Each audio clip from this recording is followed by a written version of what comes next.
Bapa, di dalam nama Tuhan Yesus, kami mengucap syukur malam hari ini. Kami mau belajar lagi Tuhan. Beri kami haus dan lapar akan Engkau. Dan biarlah api di dalam diri kami terus menyala-nyala. Dan kami tidak terpadamkan sampai dengan Tuhan datang menjemput kami semuanya. Sampai dengan kami berjumpa dengan Tuhan muka dengan muka. Api kami tidak pernah padam, iman kami tidak luntur. Terus Tuhan kami berfokus untuk terus mengandalkan Engkau saja dan mencintai Engkau saja. Ajari setiap kami, urapi juga Mbak Opi Tuhan, biar Engkau sendiri yang bekerja, Engkau sendiri yang mengurapi, Engkau sendiri yang berbicara kepada Mbak Opi. Ajari setiap kami, berikan kami kerendahan hati untuk mendengar di dalam nama Yesus. Amin. Silakan. Ya, makasih Bu Ana, Bapak Ibu KKS, selamat malam semuanya. Terima kasih untuk kesempatannya, izin menyampaikan ya tentang sebuah topik ya tentang pencangkokan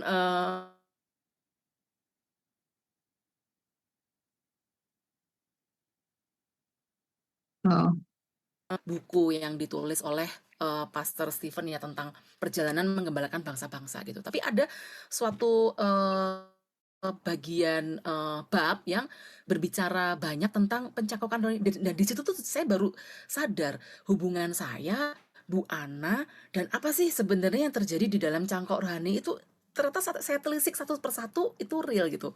Jadi di sini saya nggak nanti akan saya akan cerita dengan perjalanan yang saya alami gitu ya terkait dengan cangkok rohani ini gitu ya. Prolognya gini Bapak Ibu. Pencangkokan paham ya, cangkok itu kan sebuah metode multiplikasi tanaman di mana bagian tertentu di batang itu harus dikerat, kemudian dipasangin plastik yang diisi tanah basah ya, kemudian diikat, nanti tak akan tumbuh akar gitu ya. Nah, saya tuh cari tahu gitu ya, kalau misalnya tanaman ditanam dengan cara mencangkok dibanding dengan benih, satu, membutuhkan waktu yang lebih cepat untuk berbuah. Kalau benih itu 5-10 tahun baru berbuah. Kalau cangkok itu 2-4 tahun. 50% lebih cepat gitu ya. Dan hasil tanamannya itu akan sama persis dengan induknya. Karena dia secara genetik itu tidak kawin mengawini gitu ya. Tapi benar-benar murni dari si batang induknya gitu. Nah, di dalam proses mencangkok ini saya ngelihat memang di analogi tanamannya pun kelihatan banget bahwa ada percepatan dan jaminan hasil itu yang excellence ketika bertumbuh dengan proses mencangkok. Nah, ini kan sebenarnya sejalan dengan apa yang dikatakan Tuhan Yesus di Yohanes 15 ayat 4 sampai 5 ya, yang mungkin Bapak Ibu udah hafal lah itulah. Tinggallah di dalam aku di dalam engkau ya. Karena kamu itu seperti ranting yang tidak dapat berbuah untuk dirinya sendiri ya, kalau tidak tinggal di pokok anggur. Itu kan sebenarnya Tuhan Yesus lagi bicara proses mencangkok gitu ya. Tuhan tuh pengen supaya kita itu mencangkokkan diri ke Kristus. Supaya apa? Kita mengalami akselerasi. Ya, tidak hanya berbuah, tapi berbuah excellence dan cepat. Nah, buah-buah yang dihasilkan oleh Kristus. Buah mengampuni, kasih, mudah diajar, lemah lembut, ya kan? Nah, itu adalah buah-buah yang sebenarnya Kristus inginkan ketika kita mencangkok di Kristus. Nah, ini unik. Judulnya kan kita mencangkok bertumbuh dari sumber yang benar ya. Apa hubungannya dengan mentor rohani? Nah, ini kita akan dalam nanti di sini nih karena ini sangat sangat bukan relate lagi ya. Ya memang proses mencangkok yang Tuhan inginkan itu memang dihadirkanlah mentor rohani di dalam hidup kita gitu ya. Pertama saya mau pastikan kita sepemaham semua ya bahwa Tuhan itu enggak pernah random Bapak Ibu memilihkan mentor rohani Bapak Ibu gembala kita ya. Tuhan itu enggak pernah random kalau kita di KKS ini diberi mentor ibu rohani Bu Ana. Saya akan tunjukkan ayatnya. Kok bisa enggak random nih ya. 1 Raja-Raja 19 ayat 15 sampai 16. Nah, mungkin kalau Kak Altrik bisa share, tapi kalau nggak bisa nggak apa-apa, saya bacain. 1 Raja-Raja 19 ayat 15 sampai 16 ya. Firman Tuhan kepadanya, ini cerita ketika Elia itu udah mau dalam masa akhir-akhirnya, yang sebelum dia ketemu Elisa ya. Firman Tuhan kepadanya, pergilah kembali ke jalanmu melalui padang gurun ke Damsyik ya. Dan setelah engkau sampai, engkau harus mengurapi Hazael sebagai raja atas Aram. Ayat 16, juga Yehu, cucu Nimsi, haruslah kau urapi menjadi raja atas Israel. Dan Elisa, perhatiin ya, Elisa bin Safat dari Abel Mehola, harus kau urapi menjadi nabi menggantikan engkau. Jadi, ketika Elia itu bertemu Elisa, itu bukan sesuatu yang random, tapi memang dalam perkenanan firman Tuhan yang datang kepada Elia, Bapak Ibu. Ini kejadiannya dia sebelum ketemu Elisa, gitu. Jadi Tuhan sudah perintahkan untuk Elia itu mengurapi Elisa, gitu. Ada lagi ya di Yeremia 3 ayat 15.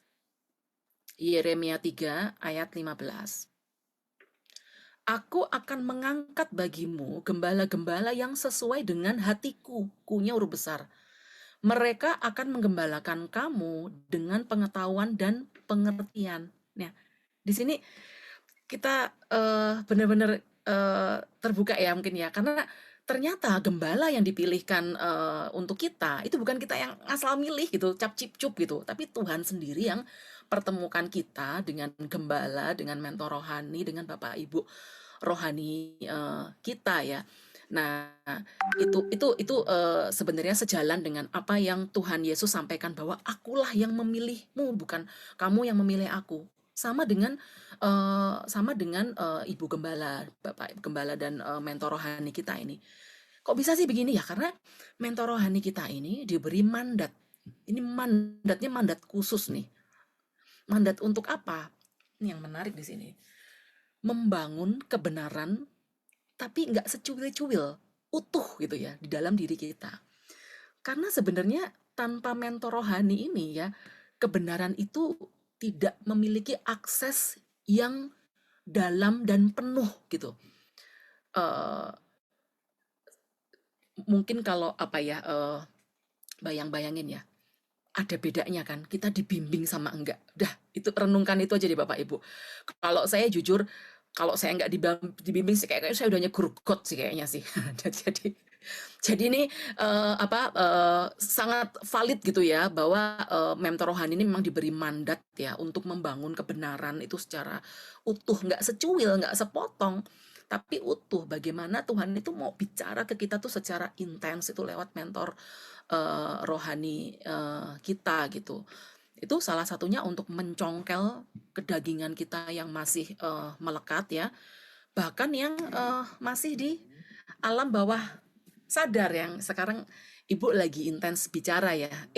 Jangan cepat-cepat merasa sudah beres ya. Ini inget nih, alam bawah sadar tuh ternyata masih gede gitu ya. Yang kamu nggak sadar itu lebih banyak daripada yang kamu sadar gitu. Makanya nggak heran, perhatiin ya, kalau Bu Ana tuh lagi sampein sesuatu, tampakkan itu sebenarnya kayak lagi di level corporate banyak gitu ya. Tapi terasa personal kan? Bener nggak? Firmannya satu, contoh kasusnya satu, tapi yang tertusuk banyak. Nah, maksudnya saya menunjuk diri saya sendiri juga ya. Walaupun kadang-kadang saya itu bukan jadi contoh kasus ya, tapi saya itu merasa, iya nih, siap, siap Roh Kudus, siap Tuhan Yesus, bertobat gitu. Nah, dan ini sebenarnya adalah proses mencangkok tahap pertama, Bapak Ibu. Merelakan daging kita itu untuk dibelek. Kalau kayak ranting itu merelakan kulit kita tuh dikerat gitu ya. Dikerat, tidak keras hati ketika ditegur mentor rohani. Tapi kan sakit ya ditegur ya. Ya betul, memang sakit, nggak enak ya. Nggak enak gitu ya. Tapi ini step pertama, harus dikerat dulu. Kalau enggak, kalau analogi ini ya, yang mungkin yang pernah ngerjain proses mencangkok, kalau nggak dikerat, itu kambium bakal tumbuh lagi. Bakal jadi kulit daging lagi. Tidak akan jadi tanaman baru gitu. Nah, Persis banget dengan proses menjangkau ini, memang kita harus dikerat dulu dagingnya supaya bisa tumbuh menjadi akar gitu ya. Nggak apa-apa ditegur, supaya kita makin cepat progres gitu ya. Kita harus ngomong dalam hati. Nggak apa-apa dagingku kena silet pedang roh firman ya, tapi ada buah lebat yang menanti di depan gitu ya. Kok bisa buah lebat? Nah, ini menarik Bapak Ibu. Karena mentor kita ini spesifik ya sebenarnya ya. Kalau dia itu udah ngalamin sesuatu yang tidak menyenangkan di zaman dulu atau mungkin zaman dulu sebelum bertobat atau dalam perjalanannya gitu ya. Tapi ketika mentor rohani ini sudah memenangkan di dalam Kristus ya, susah payahnya itu gitu ya. Tinggal nurut sebenarnya. Tinggal nurut aja. Udah gitu. Nah, ini saya mau cerita, karena saya tuh sering kayak merasa, kok cerita hidupnya ibu ini kadang-kadang relate ya, mirip ya yang terjadi sama aku ya. Kayak ibu kan kalau nggak salah kan pernah cerita ya, bapak itu pernah dicurangi di tempat kerja sama anak buah ya. Iya betul ya bu ya. Nah, waktu itu tuh, saya tuh kayak sore-sore tuh saya lagi kayak ada baca firman atau, baca firman dan khotbah di gereja tuh kok ya, lagi bicara tentang pengkhianatan, orang terdekat gitu ya. Saya tuh telepon sampean sama ibu, "Bu, aku tuh nggak lagi dalam, ngalamin situasi yang buruk, tapi kok aku diminta untuk, berjaga-jaga," gitu ya, karena ada seseorang yang terdekat yang bakal, nge-smash kamu gitu. Dan jadi, wah pokoknya setiap, saat tuh jadi saya tuh berjaga-jaganya tuh udah kayak double, triple, ekstra gitu ya. Saya perkatakan firman, Tuhan, pagi, siang, sore, malam gitu ya. Jadi, gestur berjaga-jaga itu makin makin makin tinggi gitu. Nah, saya tuh rasakan betul manfaatnya di kantor gitu. Kadang-kadang tuh kita tuh nggak bisa cover 100% loh Bapak Ibu ya, baik di kantor, di bisnis ya, kalau di ibu rumah tangga pun bisa harus mengcover anak, suami tuh nggak bisa cover 100%. Ada aja yang kita tuh sebenarnya sebagai manusia tuh ada miss-nya gitu ya. Tapi Tuhan tuh bisa bisa cover itu. Kesalahan anak buah atau siapapun itu bisa kita sensing sejak awal gitu ya. Kealfaan kita itu bisa ditutup oleh hikmat Tuhan yang tiba-tiba tercelik gitu ya. Nah, dan ini yang paling penting yang ketiga ini. Dan hati kita itu diberi jaminan sama Tuhan ya, kalau kita benar-benar udah Tuhan aku sama kamu, itu nggak akan ambiar ketika kenyataan pahit itu terjadi. Karena ini terjadi di saya, tapi kok Tuhan buat hati saya itu tetap sukacita ya. Jadi iya, kayak kesedihan dan itu tuh nggak saya, rasakan, dan yang paling penting, tidak jeblos ke jurang, itu udah dapat peringatan. Dan apa yang, ibu pernah, alami karena ibu udah bisa, mengimpartasi itu ke saya, ini nggak kejadian di saya, gitu. Jadi sebenarnya keberadaan Bapak Ibu rohani kita itu sebenarnya adalah realita ya, realita kehidupan kita yang dicangkokkan pada batang pokok Kristus. Artinya apa nih Bu Ana kan sering, aku suka banget waktu Bu Ana tuh sampein bolak-balik ini. Ranting anggur itu tidak perlu bergumul untuk berbuah anggur ya Bu ya. Ya. Jadi kalau pokok batangnya itu Kristus, artinya kehidupan mentor rohani kita yang sudah diproses di dalam Kristus, itu jaminan buahnya sama Bapak Ibu, lebat dan manis, karena kita mencangkok ke sumber yang benar ya. Nah, jadi kalau kita bisa lihat semua buah yang ada di Bu Ana saat ini, ya kita juga akan mengalaminya ya, karena kita mencangkok ke ke pokok batang Kristus melalui ibu gitu ya. Asalkan ini step kedua mencangkok. Step 2, asalkan kita memberikan keleluasaan Roh Kudus untuk menaikkan level kehausan kita. Nah, gimana maksudnya? Gini, contoh, Bu Ana kan lagi menyampaikan rema yang lagi happening di doa pagi ya, Lukas 1 ayat 17 ya. Kita berjalan mendahului Tuhan di dalam roh dan kuasa Elia, supaya hati bapak-bapak berbalik ke anak dan anak berbalik ke bapak-bapak itu ya, supaya kita menyiapkan bagi Tuhan suatu umat yang layak ya. Nah, ini mungkin pertama kali Ibu ngomong tuh saya belum ngeh gitu ya. Tapi tuh kita harus ulang-ulang terus tuh Bapak Ibu, terus diulang gitu ya. Jangan cuman berhenti di doa pagi, tapi itu terus. Nggak apa-apa, satu ayat aja sampai itu jadi. Tapi diulang terus, tiba-tiba kita dapat sesuatu lagi 16 sampai oh ini toh maksudnya gitu. Jadi step 2 step 2 proses pencangkokan ini penting banget, menaikkan level haus dan lapar. Ini penting. Kenapa?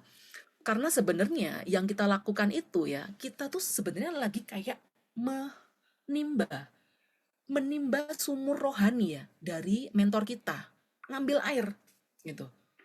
Maksudnya gimana? Persis kayak analogi tanaman yang mencangkok setelah dikerat itu ya. Itu kan harus diberi tanah yang basah untuk dia bertumbuh akar. Nah, ini kita lagi melakukan proses itu. Nah, saya kasih contoh real case yang mungkin kemarin sempat ada saya berfoto dengan polisi itu ya. Tas saya tas saya ketemu itu ya. Ini tapi saya cerita dulu. Saya nggak cerita komplit sebenarnya di situ, tapi ada behind prosesnya di sebelumnya yang saya lakukan gitu. Saya tuh betul-betul lagi happy banget.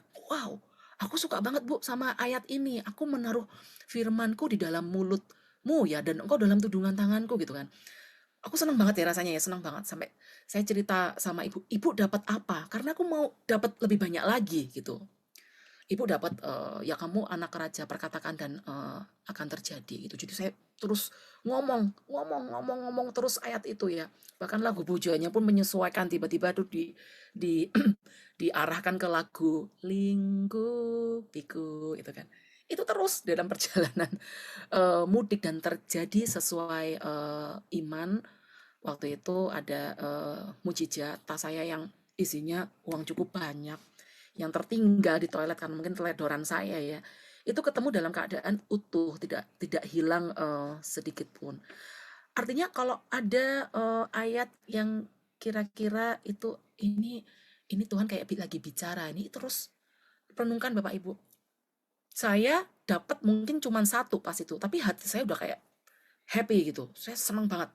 Ibu dapetin 2 misalnya. Jadi saya dapat 3. Kalau kita terus merenungkan gitu ya, dan persis apa yang disampaikan ibu itu terjadi sesuai dengan iman gitu ya. Jadi cangkok rohani itu real ya Bapak Ibu, sungguh real ya. Kalau kalau belum masih gamang gitu, kita clear akan masuk ke cerita Elisa. Ini sangat menarik ini karena ini berbekas di hati saya sebenarnya. 2 Raja-Raja 2 ayat 9. Mungkin nggak usah ditampilkan, saya remind aja. Di sini disebutkan kan bahwa Elisa itu meminta 2 bagian ya dari roh Elia ya, sebelum Elia diangkat gitu ya. Satu paling suka dengan terjemahan King James Version gitu, yang disebutkan bahwa bahasa Elisa itu ada let a double portion of my spirit be upon me. Double portion. Dan tepat, Elia mengerjakan 10 mujizat, tapi Elisa tercatat mengerjakan 19 mujizat. Tepat sesuai apa yang diminta pada saat Elia terangkat, minta 2 roh Elia. Tapi roh Elia tuh nggak digondol loh, nggak digondol Elisa loh Bapak Ibu. Kalau kita perhatiin, kitab suci itu bahwa Elia, Musa, dan Yesus itu bersama-sama di Gunung Sinai pada waktu perjanjian baru. Loh, kalau gitu roh Elia kemana saat Elisa meminta? Jawabannya adalah roh Elia itu mengalami duplikasi.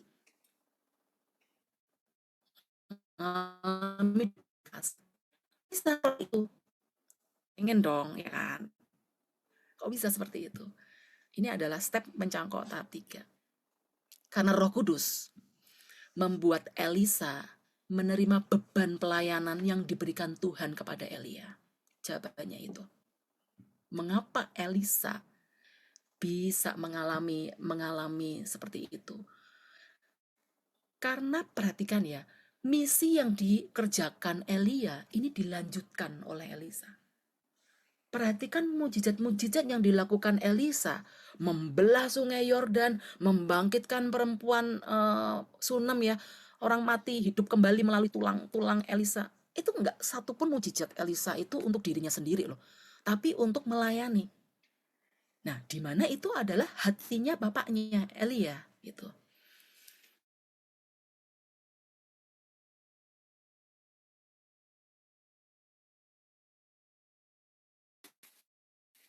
Artinya jika Bapak Ibu, di antara Bapak Ibu ya, terbeban gitu dengan pelayanan yang dikerjakan dengan mentor rohani kita gitu ya, oleh Bu Ana gitu ya, misalnya ya, kerjain, jangan banyak mikir ya. Karena sebenarnya kita lagi meng-create, Roh Kudus lagi meng-create Elisa di KKS untuk menerima 2 bagian dari roh Elia ya. Saya mungkin akan cerita sesuatu ya nih ya. Ini sebuah kesaksian ya. Berhenti ya. Halo, suara saya terdengarkah? Aman. Dengar. Oh, siap. Oke. Baik, tadi kayaknya agak nge-lag soalnya. Nah, saya mungkin akan cerita sebuah kesaksian ya nih ya Bapak Ibu ya. Jadi, pada waktu itu saya tuh seperti tergerak mau memberi sesuatu lah, memberi uang lah ya ke KKS ya, ke KKS gitu. Nominalnya katakanlah 1 ya, mungkin 1 juta lah, misalnya 1 juta gitu ya. Nah, itu saya belum berikan Bapak Ibu.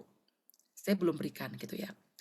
Nah, pada waktu itu ibu itu seperti apa ya?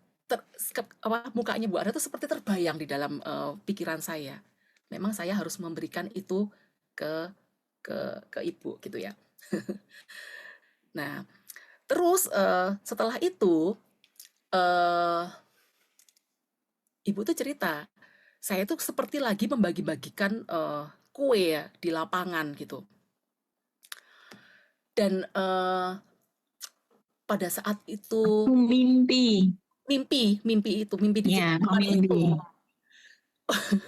itu ada jumlah jumlah nominal uang yang masuk ke rekening saya, di mana saya memberikan itu ke ibu. Dan uniknya, ajaibnya nih ya, jumlah yang saya berikan itu adalah doa yang ibu terus deklarasikan. Padahal kita itu nggak pernah saling bercerita, apalagi kalau untuk uang ya. Aku tuh ngeliat tuh Bu Ana tuh santai gitu loh orangnya, walaupun kayak harus ngopeni orang sebanyak itu di lapas, tapi itu nggak pernah kayak, waduh rekeningku tinggal segini, tuh nggak pernah. Jadi kayak kita tuh nggak pernah komunikasi soal itu, tapi kayak di roh bersaut-sautan gitu. Nah, itu artinya hubungan kita dengan mentor itu sebenarnya bukan hubungan yang secara fisik harus bareng atau kita emotionally attached gitu ya. Tapi ini sebenarnya ada yang lebih keren. Tapi hubungan yang diprakarsai oleh Roh Kudus gitu. Roh Kudus itu yang membawa kita ke KKS ya. Roh Kudus lah yang membuat kita terhubung dengan Bu Ana. Dan sehingga tuh kayak ada pola kalau ibu sering bilang nih pola ilahi ya, pola ilahi yang akan diwariskan mentor kita ke anak rohani. Artinya apa? Kita pun juga akan menerima anugerah yang sama dari mentor rohani yang terima gitu.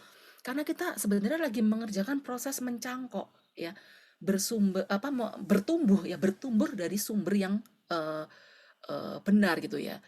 Nah, mungkin cerita tentang mencangkok yang saya alami sih itu artinya kalau Bapak Ibu mungkin tergerak di sini, oh ya bener ya mencangkok nih real, selamat berproses ya. Tapi saya juga ucapkan selamat nanti juga akan mengalami anugerah yang sama dengan yang Bu Ana terima. Saya ini ikut KKS, Bapak Ibu nggak kerasa udah tahun ke-5 gitu ya. Dan saya itu bukan tipe orang yang mudah mengendorse atau mengiklankan orang kalau saya nggak ngalamin ya, kalau saya nggak ngalamin sendiri gitu ya. Tapi karena saya mengalami buah-buahnya Bu Ana nih, saya turut menikmati juga ya. Jadinya saya tergerak untuk sharing tentang proses pencakokan yang saya alami tadi, yang sampai 3 step tadi itu saya kerjakan. Step pertama, relakan untuk kita dikerat ya, daging kita dibelek gitu ya. Step kedua, kita menaikkan level haus dan lapar atas kebenaran firman Tuhan. Buka lagi. Dan yang ketiga, kita punya kesehatian untuk berada dalam misi yang sama, dalam mandat yang Kristus inginkan.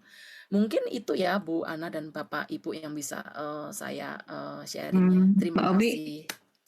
Silakan, Mbak. coba ceritakan apa manfaatnya dari kamu mencangkokkan diri? Manfaatnya apa yang kamu alami? Manfaatnya yang kamu alami setelah proses pencangkokan itu. Silakan.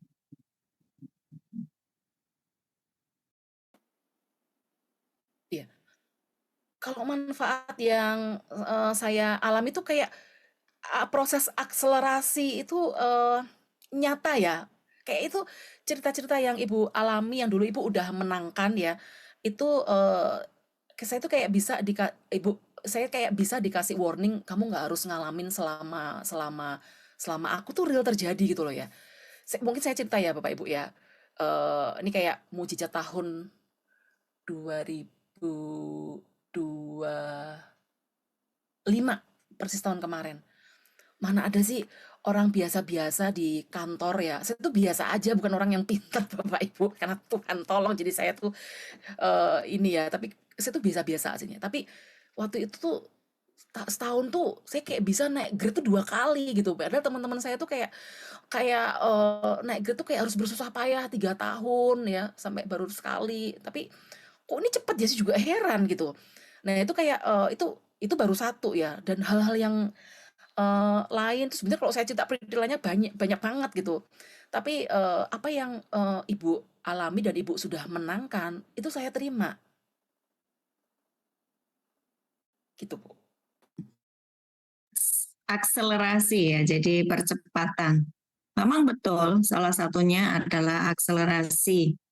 Jadi engkau akan mendapatkan yang namanya kenaikan itu lebih cepat daripada mentornya, karena mentornya sudah mengalami itu. Jadi kan si mentor ini akan memberitahukan kepadamu, kamu jangan lewat yang sini. Lewat yang sini ini nanti jalannya berliku-liku. Harusnya engkau lewat yang sini aja, terus ikuti aja. Tuhan ngomong ampuni, langsung ampuni. Ya, jangan masuk ke dalam jebakan iblis. Ini saya melihat beberapa temen ini kejebak ya sama kepahitan, kejebak sama kecewa. Padahal sudah diomongin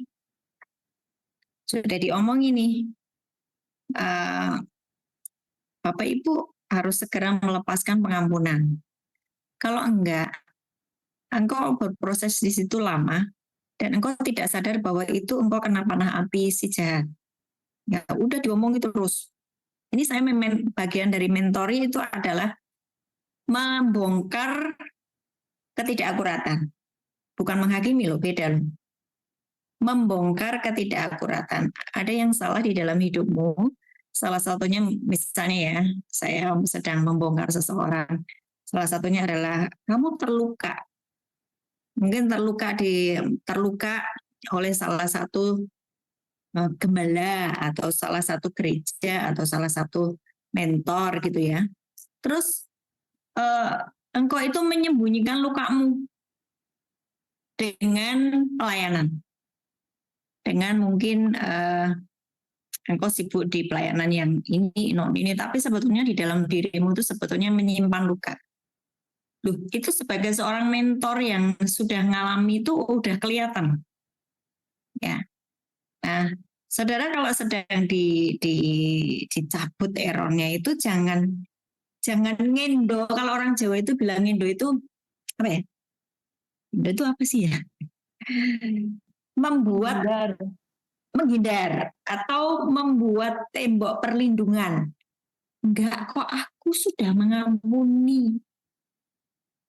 Nah, itu prosesmu jadi lama. Nah, saya melihat Mbak Opi ini cepat ya kalau diomongi. Jadi seorang yang bisa dimentori adalah seorang yang fleksibel, nggak keras, nggak mudah tersinggung. Saya ngomong apa saja itu dia oke, yes, aku akan memperbaiki sikap hatiku yang salah. Ya, Eh, apakah itu mulus-mulus saja? Enggak, dia ngalami yang namanya tekanan, benturan, wah kiri kanan, udah dibentur-benturin dari bosnya, udah dari orang lain, dari mana-mana gitu. Bukan sebuah perkara yang mudah, tetapi dia menjadi orang yang fleksibel, mudah diajar, mudah dibentuk, mau berubah. Nah, bagi yang orang yang keras ya, saudara sudah merasa aku sudah lebih tahu daripada Bu Ana. Aku udah tahu ini. Sok tahu gitu loh. Saudara kalau engkau sok tahu, saudara sedang kejebak kepada yang namanya umpan iblis dan engkau sedang tidak menyadari itu. Buahnya kelihatan. Suami istri gegeran terus. Oh ini cuman nggak apa-apa kok Bu, ini cuman bunganya rumah tangga. Enggak loh. Damai sejahtera loh, sukacita loh. Kalau itu buahnya benar. Karena apa? Saya di rumah tuh juga tidak pernah berantem. Kok kalian yang dimentori berantem terus? Buahnya beda. Betul nggak? Buahnya beda loh. Saya nggak pernah loh sama anak-anak di rumah itu tenang gitu ya. Rumah tenang. Apakah tidak pernah ada konflik dengan suami? Ada, tetapi menyikapinya itu beda, bukan yang kemerungsung, bukan yang kayak gimana, tenang gitu loh. Tapi kok rumah tanggamu setiap hari berisik, suami istri berantem. Nah, ini ada yang salah, buahnya kok tidak sama gitu ya. Nah, mari Bapak Ibu, saya masih melihat banyak yang saya berusaha untuk menyampaikan kebenaran firman Tuhan, tapi belum semua mau mengikuti apa yang saya sampaikan, ya. Yang kemarin yang saya sampaikan, yang tadi pagi saya sampaikan bahwa menyiapkan umat yang kudus, ya, itu benar-benar yang saya mesti berjuang. Karena Lukas 1 ayat 17 itu benar-benar harus saya kerjakan, mempersiapkan sebuah umat yang layak di hadapan Tuhan, itu benar-benar saya kerjakan. Saya makanya sampai bangun pagi, ngajar setiap hari, ya. Kemudian kalau ada telepon saya angkat. Tapi tidak semua bisa mengalami mencangkok dengan benar. Sebetulnya kenapa? Kenapa ada yang tidak bisa mencangkok dengan benar? Saya melihat di Mbak Opi ini buahnya sudah sama. Ya, buahnya sudah sama. Dia tadi dibilang bahwa dalam 1 tahun dia bisa mengalami kenaikan grade sampai 2 grade. Loh, suami saya dari yang waktu itu di fitnah itu sudah grade-nya 11 ya. Grade-nya 11. Waktu di fitnah itu jadi 9 ya. 9. Untuk mencapai grade 10. Wow, kayaknya tanya deh sama Bapak, berapa tahun itu ya? Lebih dari 5 tahun. Lebih dari 5 tahun. Bahkan itu sampai untuk mencapai Wapinwil, mau tahu ya itu Mbak Wapinwil itu ada sekitar 8 tahun. Jadi lama banget. Nah, saya ini sudah mengalami hal yang seperti itu, Bapak Ibu. Saya ngerti kalau engkau tidak mengampuni, engkau tuh jadi lama. Bapak Ibu ini yang masih terluka dengan engkau terluka dengan mentormu, engkau terluka dengan suamimu, terluka dengan istrimu, terluka dengan pastormu, terluka dengan hamba Tuhan yang ada di dalam gerejamu, dan engkau tidak urusi.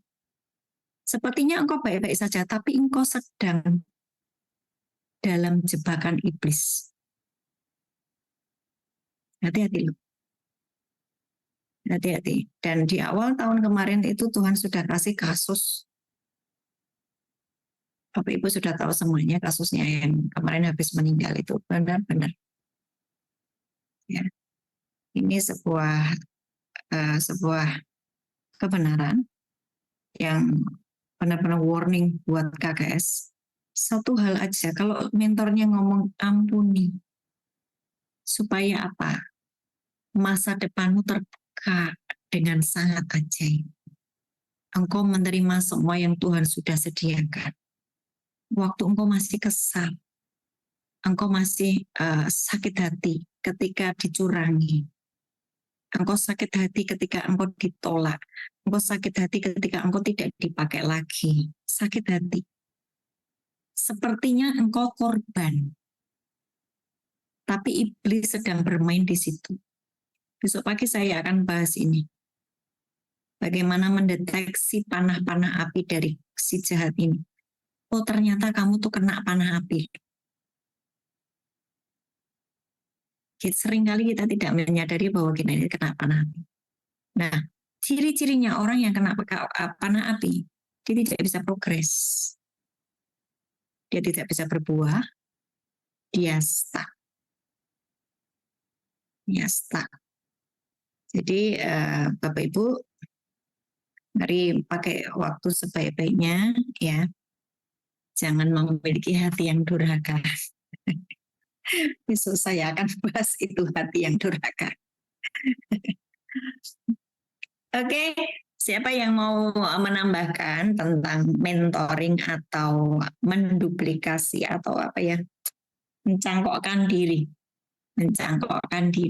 kepada orang yang sudah selesai dengan dirinya sendiri dan hidupnya menyatu dengan Kristus, tidak punya ambisi pribadi, tidak punya pribadi.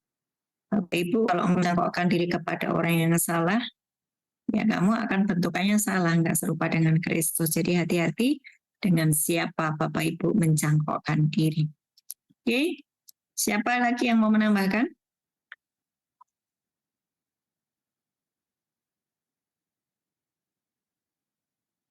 Yang mau menambahkan silakan. Jadi orang yang sombong itu tidak bisa mencangkokkan diri. Orang yang sombong itu nggak bisa. Karena untuk mencangkokkan diri itu dibutuhkan kerendahan hati. Orang yang sombong itu dia merasa sudah satu level. Oh, kalau mentornya ngomong apa, dia sudah ngomong 10 kali. Mentornya ngomong satu kata, dia sudah ngomong. Ketika mentornya sedang ngomong satu kalimat, harusnya direnungkan, dimasukkan, dikunyah. Tapi orang yang sombong, dia tahu firman, dia pakai firman itu untuk nuding. Woi, gitu kan. Ini orang yang tidak bisa mencangkokkan diri.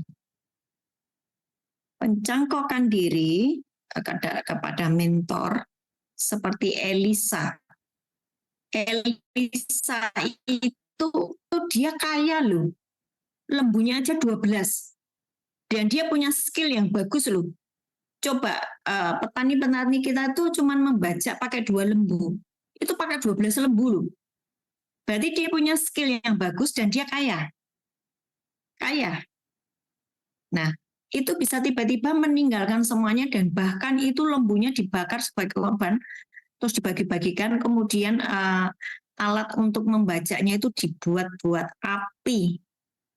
Jadi benar-benar dia mau melupakan semuanya Elisa itu, meninggalkan manusia lamanya dan menjadi masuk ke dalam dunianya Elia. Benar-benar menyatukan pikiran dengan mentornya, menyatukan pikiran. Dia punya tanah hati yang baik, dia punya media tanah yang bagus. Ya, yang tadi pagi kita bahas Matius 13 ayat 23 itu. Punya media tanam yang bagus. Menyelaraskan pikirannya dengan mentornya. Orang yang sombong nggak bisa. Orang yang sombong nggak bisa.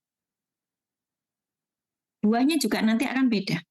Walaupun engkau berkata gini, aku anggota KKS, aku di bawah Bu Ana. Buahnya kok sombong, buahnya kok bertengkar terus, buahnya kok kepahitan. berarti dia belum penundukan diri, belum mau masuk ke dalam kerendahan hati untuk menyatukan pikiran. Baik, ya mohon maaf, pasti nanti hasilnya kamu akan berjalan Bapak Ibu akan berjalan di dalam perjalanan panjang yang harusnya mengalami padang gurun itu cuman setahun, engkau bisa bertahun-tahun mengalami padang gurun. Padahal udah diajari setiap hari. Loh, Tuhan itu kirimkan mentor itu tujuannya untuk apa tahu? Tuhan itu mencintai Bapak Ibu semuanya. Mengasihi Bapak Ibu semuanya. Untuk apa? Supaya Tuhan itu kepengen Bapak Ibu itu mengalami kehidupan yang sudah disediakan oleh Tuhan. Sebuah kehidupan, sebuah dunianya Tuhan. Dan ada orang-orang yang sudah selesai dengan itu dan tidak perlu engkau bergumul.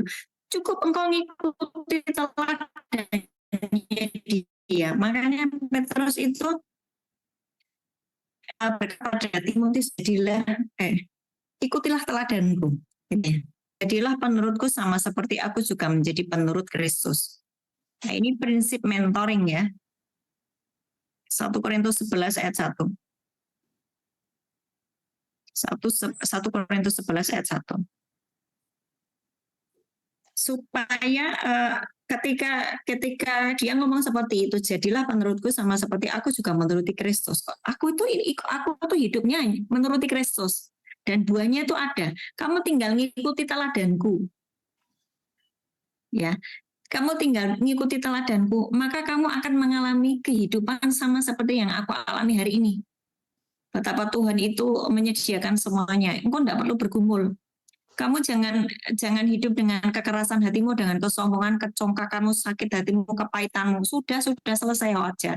Daripada nanti seperti saya dulu, saya harus menunggu 8 tahun. Saya harus menunggu yang sudah posisi di atas harus diremukkan lagi dari nol. Enggak usah itu menghabiskan waktu. Yus tinggal mengikuti teladan saya, kan gitu ya prinsipnya. Prinsip mentoring itu seperti itu. Ada yang namanya transfer kehidupan. Ya. Transfer kehidupan. Nah, mentoring itu menjadi penurut atau engkau meneladani kehidupan mentormu. Kemudian belajar dari hidup, bukan hanya dari kata-kata. Belajar dari kehidupan, bukan hanya gini loh. Ada orang-orang yang pinter firman. Wah, saya ngomong firman 1, dia sudah nulis firman banyak sekali. Tapi enggak kamu kerjakan. You cuman pinter nge-share firman. Cuma pinter nge-share firman, tapi enggak dikerjakan gitu. Ya percuma. Ya. Jadi mentoring itu belajar menjalani kehidupan sehari-hari sesuai firman. Bukan hanya pintar berkata-kata. Tapi di dalam kehidupannya sehari-hari, dia mengaplikasikan firman yang dia tahu itu mengubah seluruh hidupnya. Memang seperti mentornya. Jadi bukan maksudnya gini, mentornya ngomong firman apa, wah aku tahu Bu, ini firmannya ini, bla bla bla bla. Tapi semua yang dia omongkan itu dia tidak kerjakan gitu. Itu masuk jebakan iblis. Ya. Ada yang salah, mungkin dia masih pahit, mungkin dia masih simpan sakit hati, mungkin dia masih simpan dosa tersembunyi sehingga dia ngerti firman tapi dia bukan pelaku firman. 2 Timotius 3 ayat 10. 2 Timotius 3 ayat 10.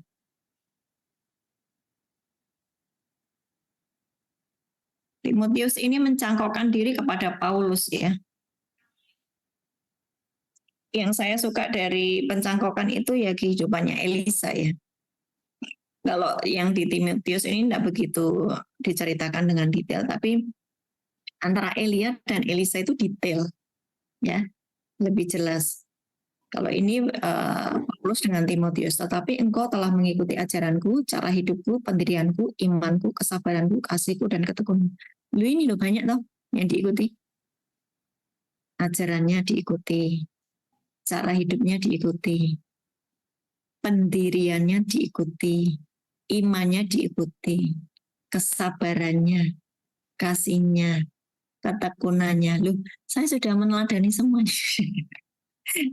Ya kan? Ketekunan. Nah, saya sudah bagikan ketekunan kepadamu. Kesabaran. Saudara pernah lihat saya marah? Kalau keterlaluan baru saya marah, ya kan? Terus kasih, ya. Kemudian iman, saya selalu ngajari iman. Wah, saya bisa gunungnya harus pindah, ngomong gunungnya harus pindah. Kok kamu nyanyi gunungnya tidak pindah? Ini saya ngajari iman, ya. Pendirian, teguh di dalam pendirianmu. Cara hidupmu, cara hidup saya sudah, saya nggak tutup-tutupi lah. Saudara bisa ke rumah saya kapan saja, ya. Saudara bisa, kalau di Jakarta waktu itu saudara bisa ke tempat apartemen saya kapan saja, bahkan saya main-main di rumah kalian, gitu kan ya. Terbuka, nggak ada yang ditutupi. Saya tidak bermain drama di depan mimbar kelihatannya huli-huli, di belakang saya bermain drama, tidak. Di dalam, di luar sama saja, ya. Ajaran, engkau telah mengikuti ajaranku, cara hidupku, pendirianku, imanku, kesabaranku, kasihku, dan ketekunanku. Jadi ada sebuah kehidupan yang engkau jalani sama seperti mentormu.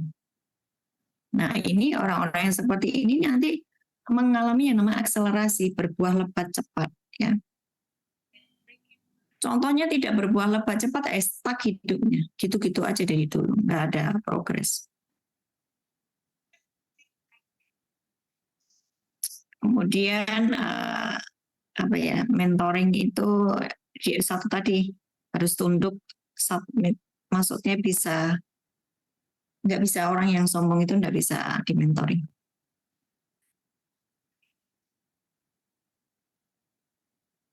Mentor yang baik itu memberi pola yang sehat, pola hidup yang sehat. Pola kehidupan sama seperti pola kehidupan sehari-harinya Yesus. Kalau hidupnya mentor itu tidak seperti Yesus, jangan diikuti. Jangan diikuti. Nanti saudara akan tersesat dan menghabiskan waktu. Silakan, ada yang mau menambahkan?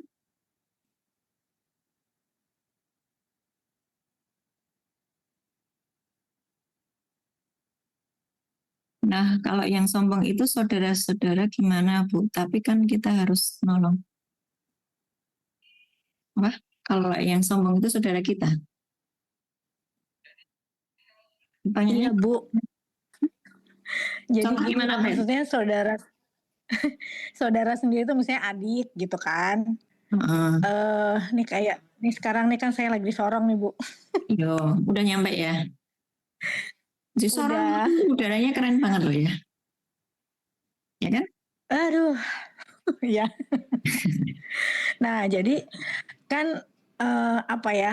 Maksudnya kita udah tahu penyebabnya tuh apa gitu kan.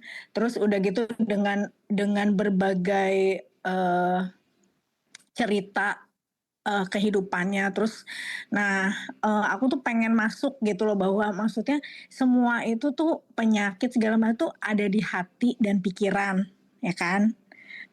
Dari mulai kepahitan, ya dendam, kemarahan, semua gitu kan.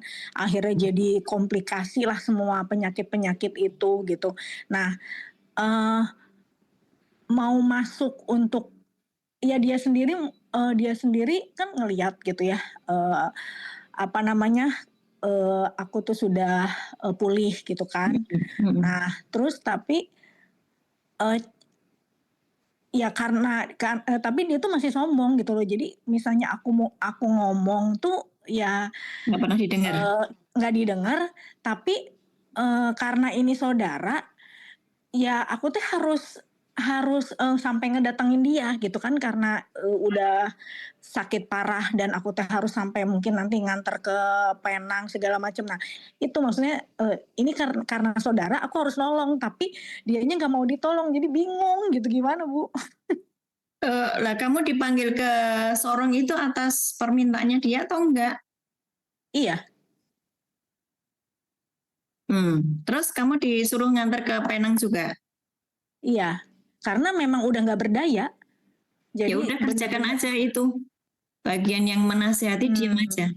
Tapi kamu berkomunikasi dengan Tuhan, jangan sampai hatimu pahit. Iya, Karena nanti iya, kena iya. jirat iblis, ya. Karena orang seperti itu tuh Iya, kadang suka membuat kita ini jatuh. Karena kita tuh jadi jengkel gitu.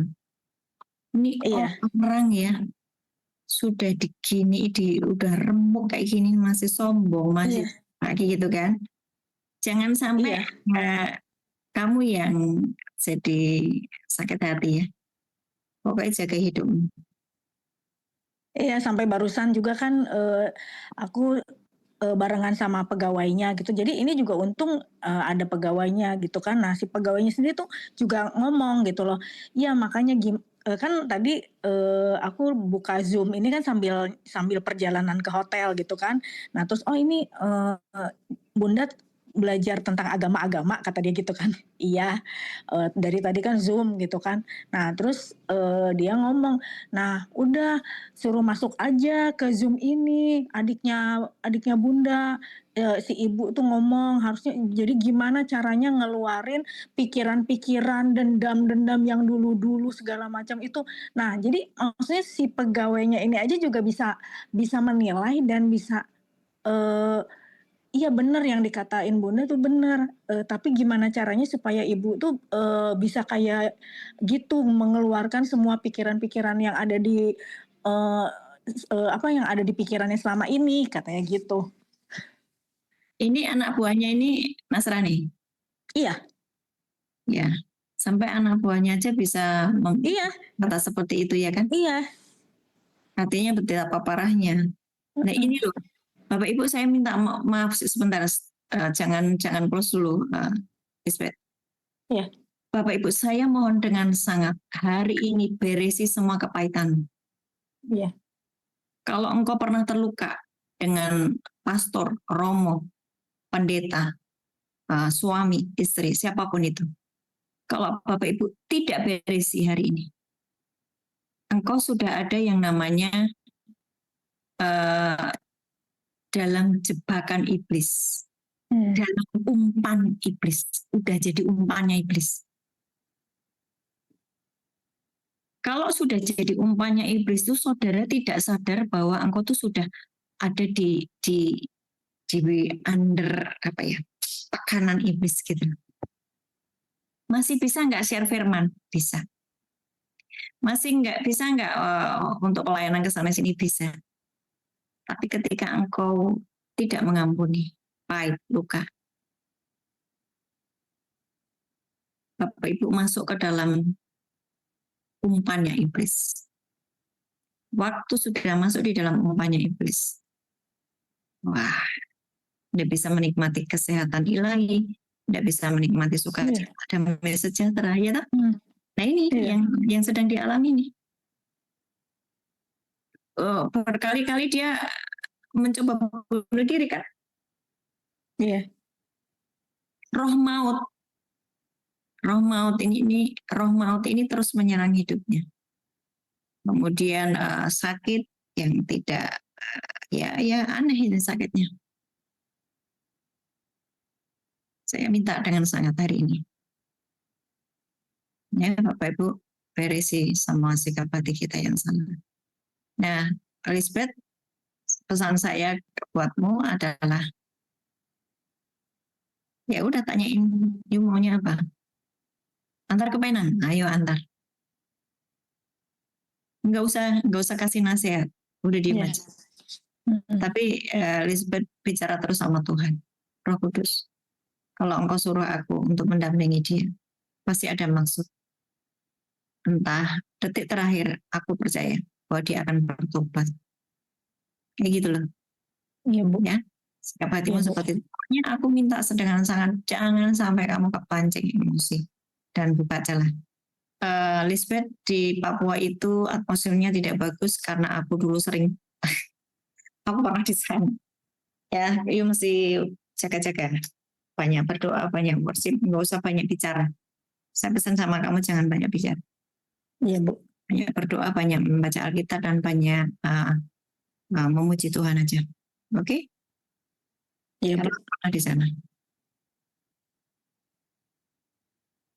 Oke. Ada lagi? Ya, kasih, Bu. Ya. Nanti biarkan Tuhan sendiri yang berbicara kepadanya, karena kalau sudah seperti ini itu sudah dijerat ya, dia tidak merasa bahwa dia itu dikuasai oleh iblis. Jadi dia tidak bisa mendengar nasihat, tidak bisa dengar nasihat. Tadi ada pertanyaan tuh, pencangkokan apa sama dengan mentoring? Ya, sama. Bapak Ibu bersedia untuk dimentori, Bapak Ibu bersedia untuk diajari, ya. Dan kalau diajari itu tidak hanya menjadi informasi, tetapi tidak hanya informasi, tetapi benar-benar mengubah hidupmu. Seperti mentornya sudah diubah Tuhan. Hidupnya sama gitu. Tadi ada pertanyaan dari Julius apa?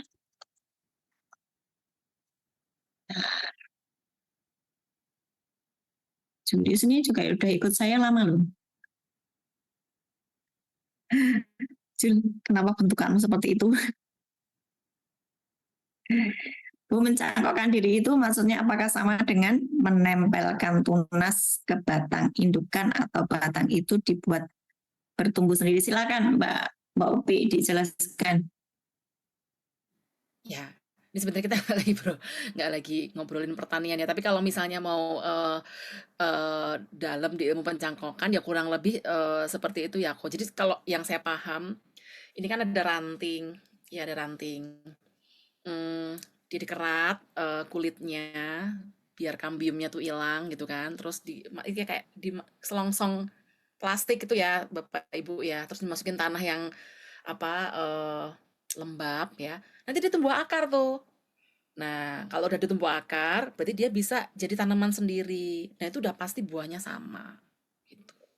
Itu yang mencangkok ya. Tapi kalau yang nempelin tunas ini maksudnya okulasi ya. Tapi sebenarnya mungkin nggak usah terlalu ke dunia pertanian ya. Tapi konteksnya adalah kalau kita melakukan yang tadi itu udah pasti hasilnya sama karena tidak ada proses pembuahan dari dua pihak ya, dari jantan sama betina ya. Benar-benar sama gitu sama pohon intinya gitu. Mungkin itu sih, Bu.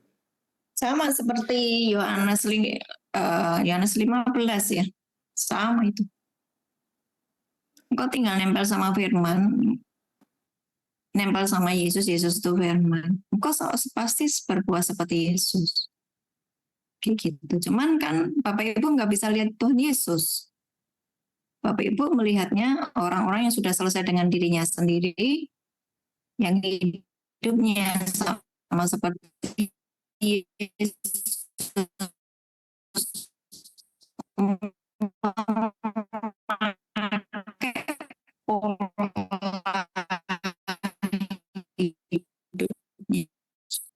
Ikut itu ya, monggo, saya lebih suka mentor yang santai, yang monggo enggak apa-apa, nanti bentukanmu akan seperti mentormu, wes plug gitu. Mentor yang kau pilih siapa ya, dan kau mendengarkan dia, kemudian mengikuti pola-polanya, engkau akan seperti dia. Oke? Bu, saya mungkin mau nambahin satu cerita ya. Iya. Jadi kalau mentor yang galak apa yang baik ya.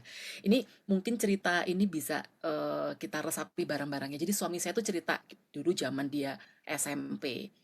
Dia tuh dilesi SD, dia tuh dilesi organ ya. Sama suster ya. Tapi susternya ini baik banget. Kalau suami saya malas datang ya udah. Kalau suami saya salah ya udah gitu ya. Tapi pada akhirnya sampai kuliah, suami saya tuh nggak bisa main piano. Terus akhirnya ya dia berproses sendiri gitu ya, ngulik-ngulik, pokoknya harus ini gitu ya. Nah akhirnya sekarang baru bisa. Tapi mentor yang yang lemah lembut, yang tidak bisa mencongkel daging kita itu tidak selalu baik Bapak Ibu gitu. Karena ya ini kan mungkin sekarang ceritanya saya udah tahun kelima ya, banyak proses yang udah saya alamin ya. Saya tuh inget banget proses pertama yang saya mesti congkel itu ada 2 dan ini kritikal banget. 1, Bentar, ada yang bocor ya. Mikrofonnya siapa yang belum dimatikan? Terus? 2 hal. Yang pertama, kepahitan. Ini yang tahu cerita ini Mbak Tria, yang tahu manusia lama saya, saksi manusia lama saya ini Mbak Tria. Ya, kepahitan ini ngeri. Yang kedua, mamon. 2 hal itu yang saya dulu selesaikan di awal. Nah, dari situ baru saya ngerasain stepping akselerasi itu setelah itu beres. Tapi gini ya Bapak Ibu, beresnya tuh bukan yang terus setiap saat tidak ada ini ya. Karena gini, ini barusan terjadi sebenarnya beberapa bulan yang lalu gitu. Saya tuh mainlah ke tempatnya Bu Ana yang di Bukit Sari gitu ya. Terus itu lagi batuk yang luar biasa. Kok kayak intens gitu ya, dan semakin intens pada saat saya memasuki rumah Bu Ana. Saya tuh udah langsung kayak ini yang kudus tidak bisa bersatu dengan yang tidak kudus. Aku masuk rumah Tuhan. Pantesan batukku sampai kayak gini gitu kan. Terus kan saya tidur sama Cik Suci. Ini ada nih orang yang Cik Suci, nanti bisa jadi saksi nih si Cik Suci nih. Wah batuk terus gitu kan. Tapi batuknya ini agak aneh. Saya tuh kayak ngerasa dikerikiti itu loh. Dikerikiti yang nggak selesai gitu. Terus habis itu Cik Suci bilang, kamu kayaknya ada yang belum beres nih. Iya ya Ci. Saya tuh bener-bener blank gitu ya. Siapa ya? Tapi ya udah ya sebentar tak inget-inget dulu apa gitu ya. Oh iya, aku habis di underestimate sama bosku. Marah gitu.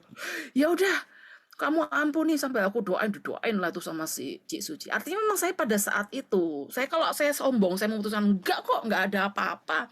Aku udah beres, aku udah selesai dengan proses mamonku, dengan kepahitanku. Masa sih aku bisa kumat sekarang? Ya nyatanya bisa. Itu kan sebenarnya kayak masih ada mungkin serabut-serabut ya. Tanaman yang harus dicabut seketika itu juga. Ya nggak apa-apa, tanamannya masih kecil, daripada nanti saya biarin tumbuh jadi pohon lebih susah dicabut. Ya, jadi itu pada waktu pengalaman masuk ke rumah Bukit Sari. Terus pagi-pagi itu pas saat teduh juga bacaannya, tidak boleh memakan roti yang kamir, ya Tuhan, ampuni Tuhan. Mungkin itu sih Bu ceritanya Bu. Iya. Banyak yang masih seperti ini. Yang dibilang sama Mbak Opi tadi loh. Enggak kok, aku kayaknya udah mengampuni kok. Enggak kok, kayaknya aku udah lepas dari mamon loh. Tapi ternyata belum loh. Belum mengampuni. Ternyata masih terjebak di dalam mamon. Jadi waktu dia belum mengampuni ini, nanti iblis itu akan membawa 7 temannya loh. Ya, 1 dia tidak mengampuni, nanti dia akan mamon.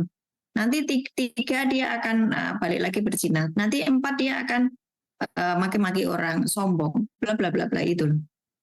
Jadi itu sorry ya Bapak Ibu, mari diberesi luka batin kita ini. Ya, luka batin kita, trauma kita ini. Terus kemudian engkau pernah sakit hati, mungkin engkau ditolak, sakit hati. Ya, nah ini kalau tadi Mbak Obi ngalami di underestimate, direndahkan sama bosnya, itu luka. Nah, mari sudah selesai dengan dirimu sendiri, mengampuni itu benar-benar yang nomor 1, jangan mamon. Engkau luka dengan seseorang karena uang, engkau luka karena uang, engkau akan jadi mamon. Jadi mamon. Dan ketika Bapak Ibu terikat sama mamon, Bapak Ibu kehilangan Tuhan. Karena saingannya Tuhan cuma mamon. Ya. Orang-orang yang sudah dimentori, dia akan menghasilkan buah yang sama dengan mentornya kalau dia memang mau dimentori. Ada lagi? Saya Bu. Oh, Pak Anwar ya. Saya hafal suaranya. Iya, Silakan, Pak.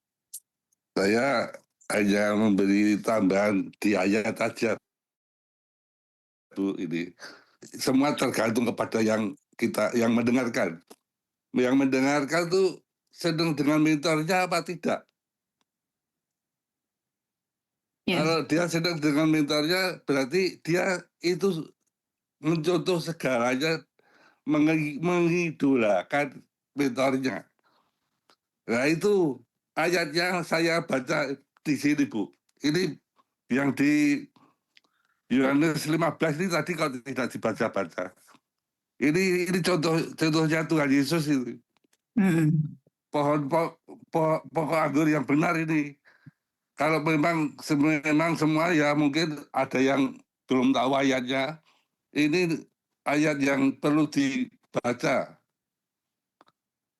Yohanes 15 ayat yang pertama sampai ke 8. Tapi saya akan baca sebentar-bentar ya. Biar paham ayatnya. Kalau memang mentor itu tegak rantingnya Tuhan Yesus. Mentor itu rantingnya Tuhan Yesus. Nah, tergantung yang melihat itu tadi rantingnya berbuah atau tidak.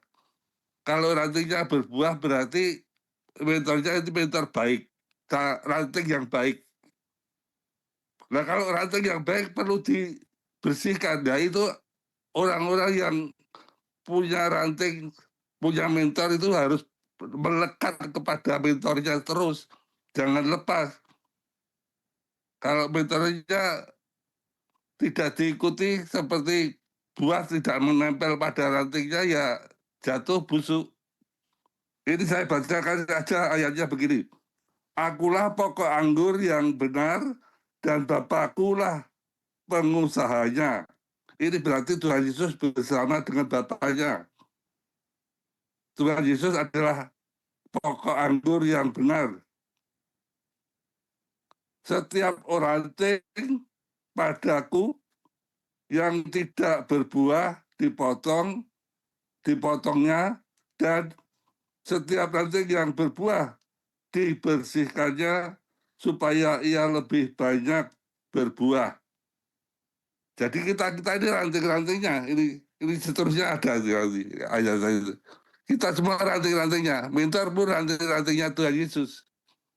Nah kita kalau kita rantingnya mentor berturut-turut begitu. Tapi kalau kita nanti berbuah, nempel di mentor berbuah, ya banyak ranting-ranting yang tumbuh lagi nanti. Begitu maksud saya ya. Kamu memang sudah berbuah, maaf. Kamu memang sudah Sih oleh karena kamu memang sudah berbuah karena firman yang telah kukatakan kepadamu. Tinggallah di dalam aku dan aku di dalam kamu. Yaitu ranting-ranting kita ini harus nempel mentornya, mencontoh mentor kita. Apa yang dikatakan itu dari firman Tuhan. Ini firman Tuhan ini yang mengatakan begitu. Di dalam aku dan aku di dalam kamu. Sama seperti ranting tidak dapat berbuah dari dirinya sendiri. Kalau ia tidak tinggal pada pokok anggur. Ya ini ranting kalau tidak nempel kepada pokok anggur tidak bisa berbuah. Seperti juga kita kalau tidak mendengarkan mentor kita, nempel pada mentor kita, ya tidak bisa berbuah. Apa yang kita lakukan di semuanya tidak benar. Tidak bisa. Pokoknya tidak ada saluran makanan dari mentor itu tidak bisa pandai sendiri, tidak bisa. Kecuali ya harus nempel sama mentor itu. Artinya menempel pada ranting pokok anggur yang benar. Mentornya kan diutus Tuhan itu. Kalau ia tidak tinggal pada pokok anggur, demikian juga kamu tidak berbuah. Jika kamu tidak tinggal di dalam akulah pokok anggur dan kamulah ranting-rantingnya. Barang siapa tinggal di dalam aku dan aku di dalam dia, ia berbuah banyak, sebab di luar aku, di luar Tuhan Yesus, di luar mentor, ya, kamu tidak dapat berbuat apa-apa. Ya. Tahu firman Tuhan, tahu membaca firman Tuhan, tapi kalau tidak ada yang menuntun, ya kita ya sama saja seperti orang membaca komik itu. Ya betul.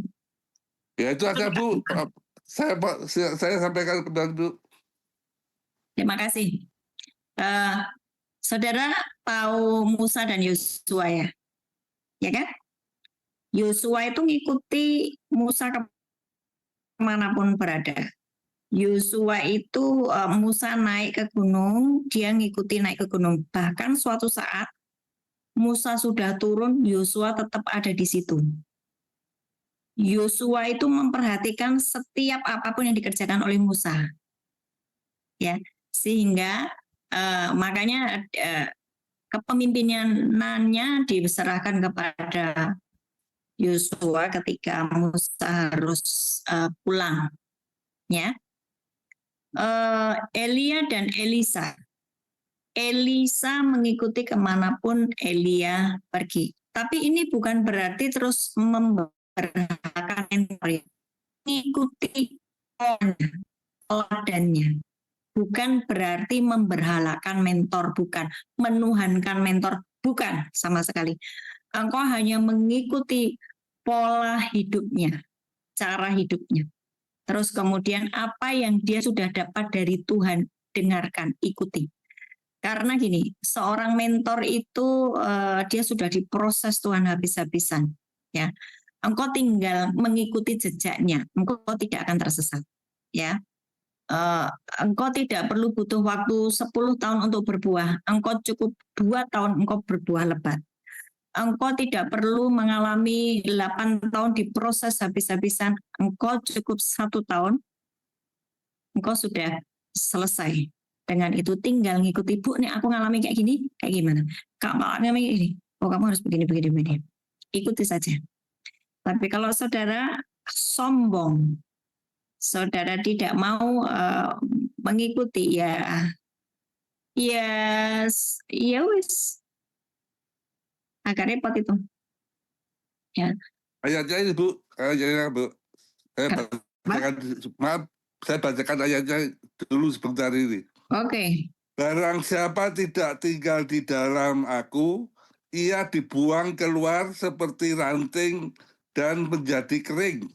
Kemudian dikumpulkan orang dan ditambahkan ke dalam api lalu dibakar. Ya, ayatnya Pak Anwar ini membuat saya merinding ya. Karena ada banyak orang yang sudah saya kasih tahu mengampuni loh. Engkau tidak mengampuni. Ini loh dibuang dalam api. Bukan saya nakut-nakutin. Sudahlah. Ada ayatnya soalnya. Iya, soalnya ada ayatnya. Sama firman Tuhan. Ini ada ayatnya, bukan omongan saya. Dan bukan omongan Bu Ana. Iya, saya sekali lagi Bapak Ibu kalau masih punya trauma, masih punya konflik, segera selesaikan. Walaupun engkau berada di bawah katakanlah mentoring seseorang, tapi ada bagian-bagian tertentu engkau skip, engkau tetap tidak mau melakukan itu, engkau sombong. Barang siapa tidak tinggal di dalam aku, ia dibuang keluar. Ya, oke. Nah, satu lagi, sebetulnya ya ada sebuah rahasia yang keren banget. Waktu kau nempel sama Yesus, ya kan? Kau nempel sama Yesus. Yesus itu kan sekarang duduk di sebelah kanan Bapak. Ini saya senang sekali ngajari. Mau tak ulang-ulang biar engkau paham. Ya. Yesus itu kan sekarang sudah duduk di sebelah kanan. Yesus itu memberikan teladan kehidupan setiap hari bagaimana polanya. Dia bangun pagi, dia tidak bergerak tanpa Roh Kudus. Makanya saudara tahu usia 0 sampai 30 tahun kemana Yesus? Dia sedang belajar Taurat, dia sedang belajar firman, ya. Nah, terus kemudian usia 30 dia mulai baptis, ya kan? Mulai baptis. Tuhan Bapa, Putra, dan Roh Kudus itu tidak bisa kerja sendiri-sendiri. Dia selalu bekerja bersama-sama. Makanya ketika Yesus dibaptis, surga terbuka. Bapa berkata, engkaulah anakku yang kukasih kepadamu, aku berkenan. Roh Kudus turun. 3 toh? Bapa, Putra, Roh Kudus. Saudara, waktu engkau lahir baru, di dalam dirimu ada Roh Kudus. Ya kan? Terus saya selalu ngomong, engkau tidak boleh lepas dari firman. Firman itu Yesus sendiri. Terus, bagaimana dengan Bapa? Kau itu udah nyangkut sama Yesus.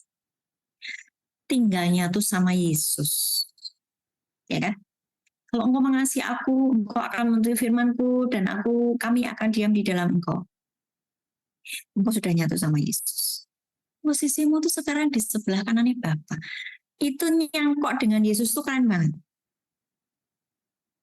Nyangkut dengan Yesus tuh keren banget.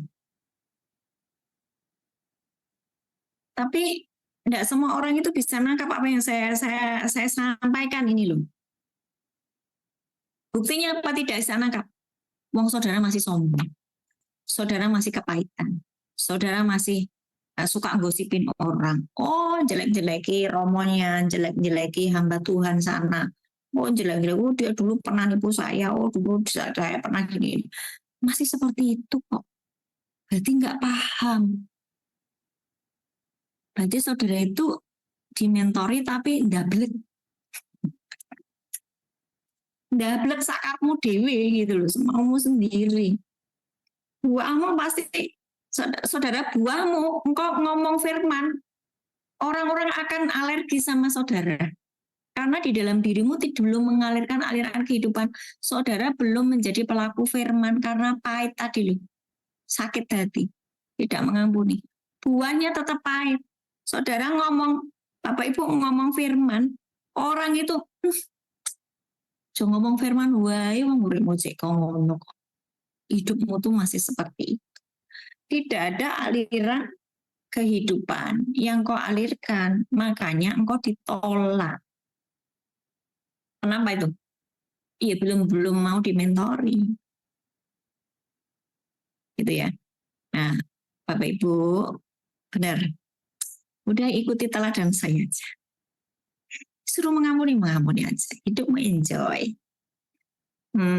Kalau engkau sudah sama dengan mentormu, engkau ngomong apa saja, nggak perlu butuh lama orang itu pulih. Karena engkau sudah mengalirkan aliran kehidupan itu, contohnya engkau sudah menyatu dengan mentormu. Ya kan?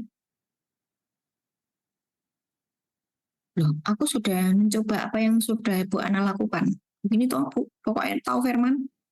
Loh, enggak cuman hafal firman, tapi engkau harus benar-benar jadi pelaku firman. Kalau engkau enggak jadi pelaku firman, ya tidak ada aliran kehidupan yang kau alirkan. Zong. Buahnya enggak ada.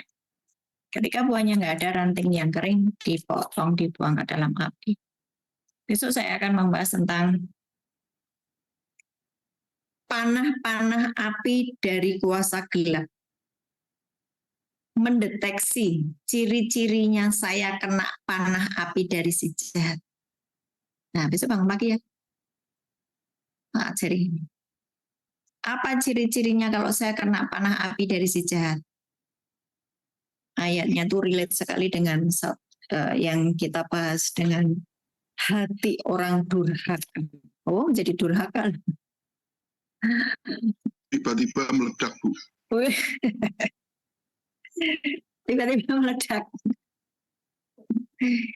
Iya, emang nggak kelihatan. Orang kalau kena jebakan iblis itu nggak kelihatan. Nggak sadar kalau dia sedang dijebak iblis. Ya. Nggak tahu-tahu dia tiba-tiba aja. Oke, ada lagi? Ada lagi? Kalau orang tidak menurut mentornya itu seperti Saul, Bu. Saul ya, dia tidak mengikuti Samuel. Ya, dia Iri hati. meskipun sudah diurapi, tapi dia tidak menurut omongannya Samuel. Ya. Ya tidak jadi raja dia. Padahal KKS dipersiapkan sebagai raja-raja ya. Ada lagi?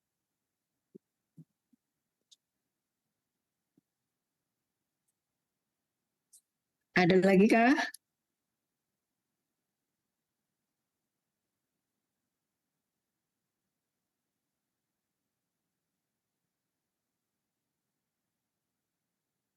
Saya akan bahas sedikit deh. Mazmur 55 ayat 13 sampai 15. Coba dibuka. Mazmur 55 13 sampai 15. Saya ini tersinggung. Kan saudara sering kayak gitu. Saya tersinggung. Mazmur 55 ayat 13 sampai 15. Bisa Mazmur 55 13 sampai 15. Bentar ya.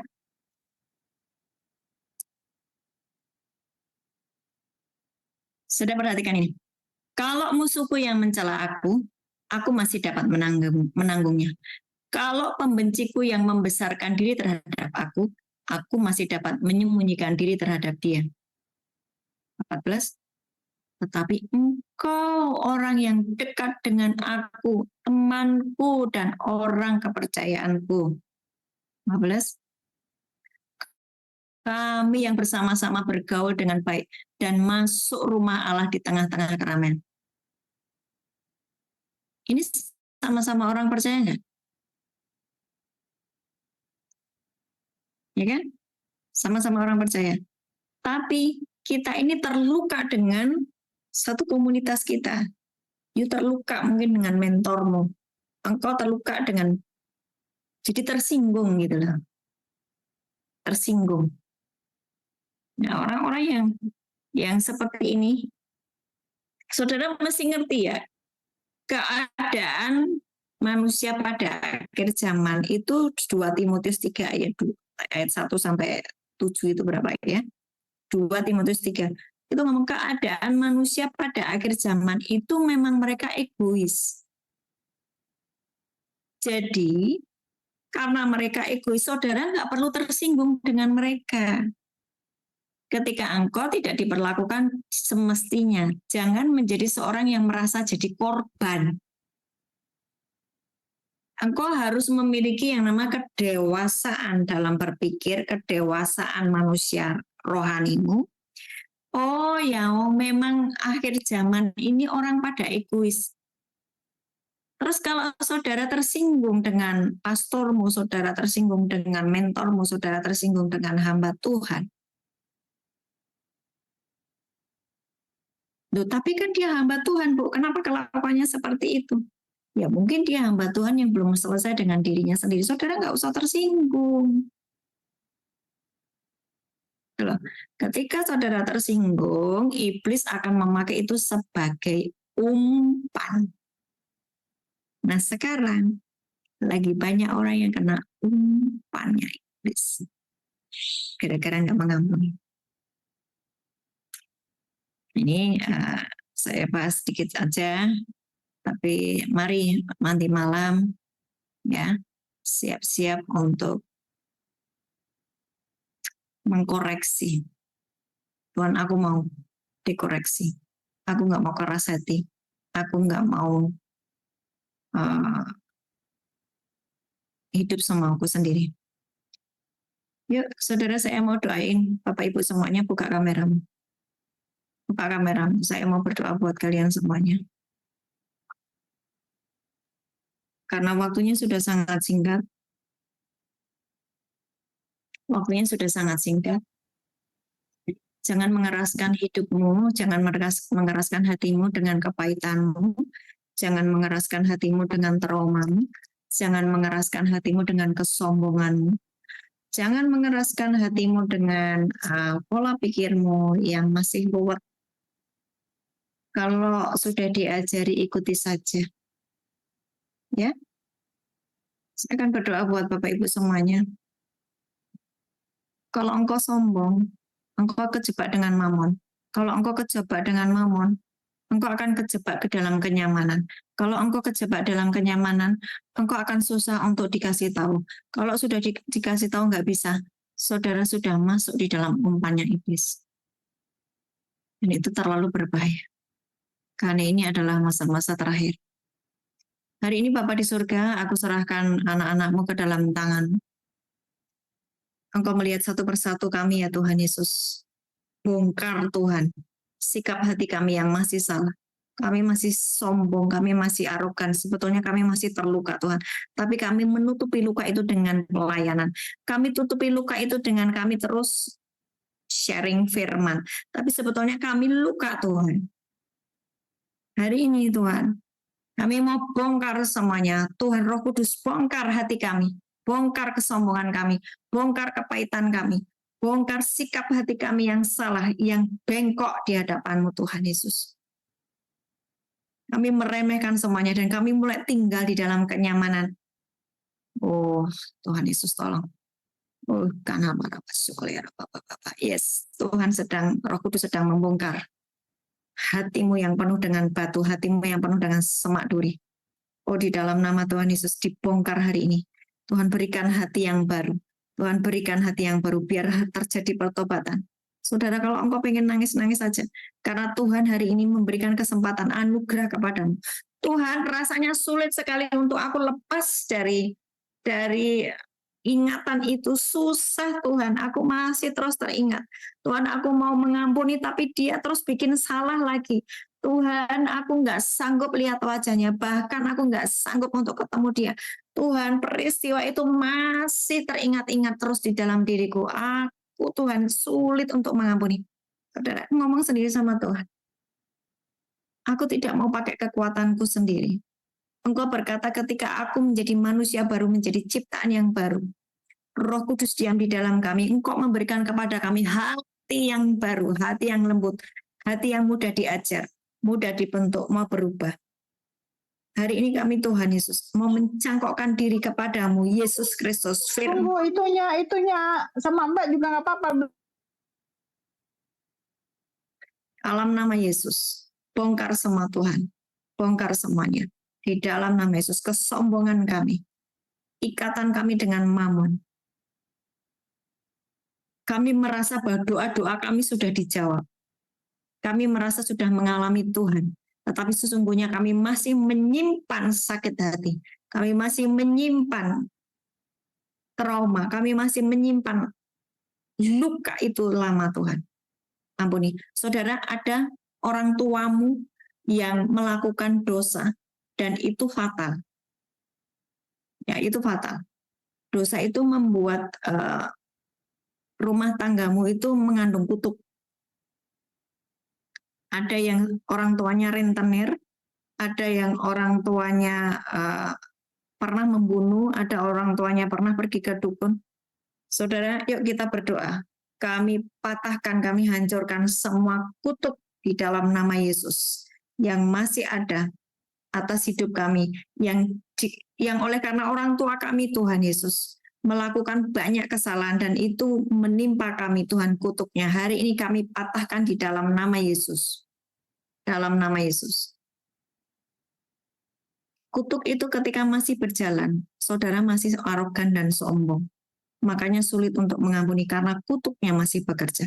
Saudara, hari ini engkau harus sungguh-sungguh bertobat. Sungguh-sungguh bertobat. Engkau harus nyatu dengan firman Tuhan. Firman berkata apa engkau harus kerjakan. Supaya engkau tidak kehilangan keselamatan dan anugerah Tuhan. Hari ini Tuhan Yesus, benar-benar kami bertobat dan kami mau menjadi ciptaan yang baru. Benar-benar ciptaan yang baru. Yang lama sudah berlalu, yang baru sudah tiba. Kami manusia yang baru, diberi hati yang baru. Roh Kudus bekerja di dalam hidup kami. Firman terus akan kami kerjakan, bukan hanya sebagai informasi saja yang membuat kami menjadi ahli Taurat dan sombong. Kami mencuri kemuliaan-Mu Tuhan. Ampuni. Dan hari ini kami sungguh-sungguh menjadi pelaku firman. Kami mau mencangkokkan diri kepadamu saja Tuhan Yesus. Kami mau berbuah lebat sama seperti Engkau. Kami menyatu dengan firman-Mu Tuhan. Dan Tuhan terima kasih untuk orang-orang yang sudah selesai dengan dirinya sendiri. Dan kami bisa meneladani hidup mereka. Tuhan, jagai langkah-langkah kami. Tuhan, kami berdoa hari ini, biar terjadi buah-buah yang lebat atas kehidupan. Terjadi yang namanya akselerasi. Engkau tidak perlu bergumul bertahun-tahun di padang gurun. Engkau mengalami akselerasi, karena engkau mau mencangkokkan diri, mau dimentori, mau dimuridkan di dalam nama Yesus. Terima kasih Tuhan buat malam hari ini. Bersukacita damai sejahtera mengalir dalam diri kami, biar ada karakter Kristus mulai muncul di dalam diri kami, biar ada buah-buah roh di dalam kehidupan kami. Kami menjadi orang-orang yang ditransformasikan sesuai dengan kebenaran firman, bukan stuck, bukan hidup manusia lama kami yang terus bercokol di dalam diri kami. Sungguh-sungguh kami berubah malam hari ini di dalam nama Yesus. Tuhan memberkatimu dan melindungimu. Tuhan menyinari engkau dengan wajahnya dan memberi engkau kasih karunia. Tuhan menghadapkan wajahnya kepadamu dan memberi engkau damai sejahtera. Amin, amin, amin. God bless semuanya. God bless you too, Bu. Makasih, Bu. Bless ya. Tuhan berkati. Makasih ya. Besok saya akan tentang orang-orang yang kena panah api itu seperti apa. Saudara bangun pagi ya. Dan alami kebaikan Tuhan. God bless semuanya. Bye-bye. God bless semua.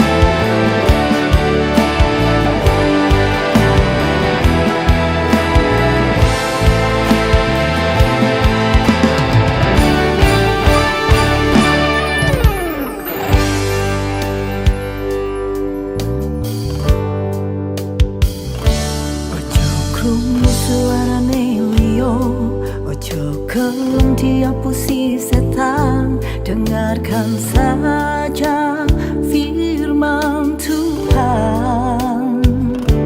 Ojo krungu suarane liyo, ojo kelem tiap puisi setan, dengarkan saja